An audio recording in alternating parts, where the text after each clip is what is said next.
تو بتانے والے بتا رہے تھے کہ بہت مشہور تھی اور بہت دنیا میں اس کے گانے وانے چلے، لیکن اچانک مر گئی۔ تو میں نے کہا اب تو لوگوں کو بڑی عبرت ہوئی ہوگی، یار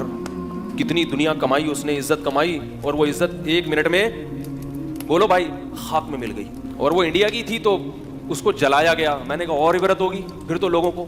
اچانک مر گئی، اس کو جلا کے اس کی راکھ بنا دی گئی، تو پھر تو اس کی راکھ کو دیکھ کے لوگوں کو اور زیادہ ہندوؤں کو عبرت ہو گئی ہوگی کہ بھائی یہ انسان کی حقیقت ہے۔ اتنی ترقی کرتے کرتے آسمان کی بلندیوں تک پہنچو اور دھڑام سے نہیں، ختم، ایک لمحے میں سب کیا ہو گیا، ملیا میٹ ہو گیا۔ لیکن عبرت کی آنکھیں انسان کی اندھی ہو چکی ہیں۔ لوگ بتا رہے ہیں کہ بجائے عبرت ہونے کے اور اس کے ایصال ثواب کے لیے اس کے گانے چلائے جا رہے ہیں، یہ ان کی مشہور فلمیں ہیں، اس سے اس کی راکھ کو کوئی فائدہ ہوگا؟ ہونا تو یہ چاہیے کہ دوسرے اداکار اور اداکارائیں دیکھ کے عبرت حاصل کریں کہ بھائی کتنی ہی فٹنس کر لو، دنیا سلوٹ کرتی ہے، ان کے گانے سنتی ہے، دنیا کہتی ہے واہ واہ واہ، کہیں گزر جائیں تو جھک جھک کے لوگ کوشش کرتے ہیں ان سے سلام کریں، آٹوگراف لیں، ان کے ساتھ اپنی سیلفیاں بنائیں۔ اب بناؤ نا اس راکھ کے ساتھ اپنی سیلفی، ہے بھائی؟ اب اس سے وہ مر گئی تو بغلگیر ہو نا اس سے، جو جنازہ جب پڑا ہوا ہے تو بولو نا کہ میں اس کی فلمیں بڑے شوق سے دیکھتا تھا، میں بھی اس کے ساتھ ہی لیٹوں گا، مجھے بھی قبر میں اس کے ساتھ لے کے جاؤ۔ غیر مسلموں کے ہاں تو میت کا عجیب ہی حال ہوتا ہے، ان کے تو بہت خطرناک، جب جلانے کا منظر میں نے یوٹیوب پہ دیکھا، بعض مردے جو ہندو لوگ جلاتے ہیں تو اتنا وحشتناک منظر، اس پہ نیچے کسی کے کمنٹس تھے الحمدللہ علی نعمت الاسلام، تمام تعریفیں اس اللہ کے لیے جس نے ہمیں مسلم بنایا۔ اپنے باپ اپنی ماں کے ساتھ ایسا وحشیانہ عمل کرنا، اس کو اپنے سامنے جلا دینا، تو عبرت ہونی چاہیے، مگر عبرت کے اس موقع پر عبرت بولو بھائی نہیں ہوتی، اور بغاوت پھیلتی ہے، لوگ ان کی تعریفوں میں زمین آسمان کے قلابے ملاتے ہیں۔ اسی وجہ سے یاد رکھو، اسلام میں کسی غیر مسلم کے لیے مرنے کے بعد دعا کرنے کی اجازت بولو بھائی نہیں ہے۔ دنیا میں اس کے لیے دعا کر سکتے ہو، زندگی میں، مر گیا تو دعا کی اجازت نہیں ہے۔ اللہ کہے گا کہ اس نے ساری دنیا کو خوش کیا مگر مجھے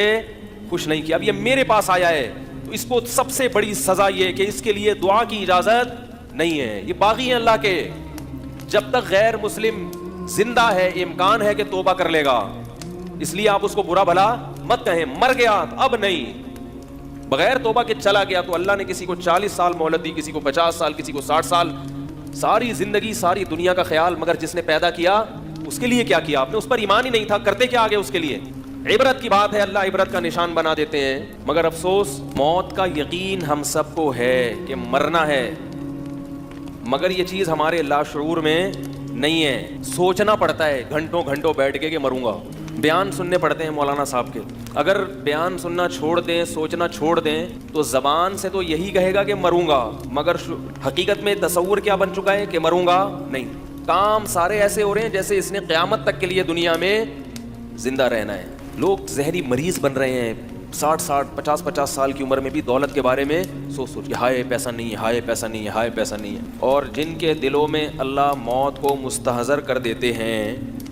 ان کی سب سے بڑی مزے کی زندگی کیا کہ وہ ٹینشن فری، کھا لیا ٹھیک ہے، نہیں ہے کوئی بات نہیں، جانا کہاں ہے؟ قبر میں جانا ہے، نہیں ملے گا تو مر ہی آئیں گے نا، تو مل جائے گا تو نہیں مریں گے۔ تو یاد رکھیں سکون اور اطمینان اللہ نے خواہشات کی تکمیل میں نہیں رکھا، سکون اس میں رکھا ہے کہ جتنا مل رہا ہے اس کو اپنی ضرورت سے زیادہ سمجھیں، اور یہ یقین کر لیں کہ میں اس کا بھی مستحق نہیں ہوں، سفر میں اتنی چیزوں کی ضرورت نہیں ہوتی، یہ مجھے میری ضرورت سے زیادہ مل رہا ہے، ورنہ سفر ہے، جا رہے ہیں آگے قبر میں جانا ہے تو اتنے 3 ٹائم کھانے کی ضرورت ہی نہیں ہے بھائی۔ رسول اللہ صلی اللہ علیہ وسلم نے ارشاد فرمایا جسے 2 وقت پیٹ بھر کے کھانا مل جائے، 2 وقت 3 وقت نہیں، حقیقی بھوک 2 ہی ٹائم لگتی ہے، 2 وقت پیٹ بھر کے روٹی، رات کو سونے کے لیے اچھا انتظام ہو جائے، اچھے کا مطلب گہری نیند آ جائے، ایسی جگہ میسر ہو، کیونکہ گہری نیند نہیں آئے گی تو سارا دن ٹینشن میں رہے گا، اور اگر شادی شدہ ہے تو یہی انتظام بیوی بچوں کے لیے بھی ہو جائے، اور جسم کسی بڑی بیماری سے محفوظ ہو، تو آپ صلی اللہ علیہ وسلم نے فرمایا یہ ایسا ہے گویا ساری دنیا کی دولت سمیٹ کے اللہ نے اس کے قدموں میں ڈال دی ہے، او کما قال صلی اللہ علیہ وسلم۔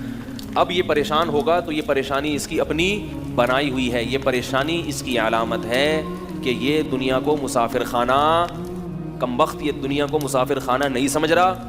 اور یہ سمجھ رہا ہے کہ میں نے یہاں دھرنا مار کے بیٹھ گیا ہوں، میں مروں گا نہیں، دوسروں کو دیکھ دیکھ کے جل رہا ہے، ہائے وہ تو اتنی بڑی گاڑی خرید لی، ہائے وہ تو یہ بھی کھا رہا ہے، ہائے اس نے تو 1000 گز کا بنگلہ بنا لیا، ہائے وہ تو امریکہ نکل گیا، ہائے یہ تو یہ ہو گیا۔ اللہ کے بندے جہاں بھی نکل جائے آئے گا تو قبرستان میں نا، کتنا آگے جائے گا، واپس ٹرن ہو جائے گا، واپس پیچھے چلا جائے گا۔ تو جن کو یہ حقیقت سمجھ میں آ گئی نا کہ ایسے ہوگا، انہوں نے شروع ہی سے دنیا سے دل نہیں لگایا۔ کماؤ ضرور, دل نہ لگاؤ. ایک چیز رکھی جاتی ہے, دل نہیں لگایا جاتا, اور ایک چیز رکھی نہ جائے مگر دل لگا لیا جائے, یا رکھی جائے دل لگا لیا جائے, یہ ٹینشن کی بات ہے. دل صرف کس کو دینا ہے بھائی؟ اللہ کو دینا ہے, جس کے پاس لوٹ کے جانا ہے.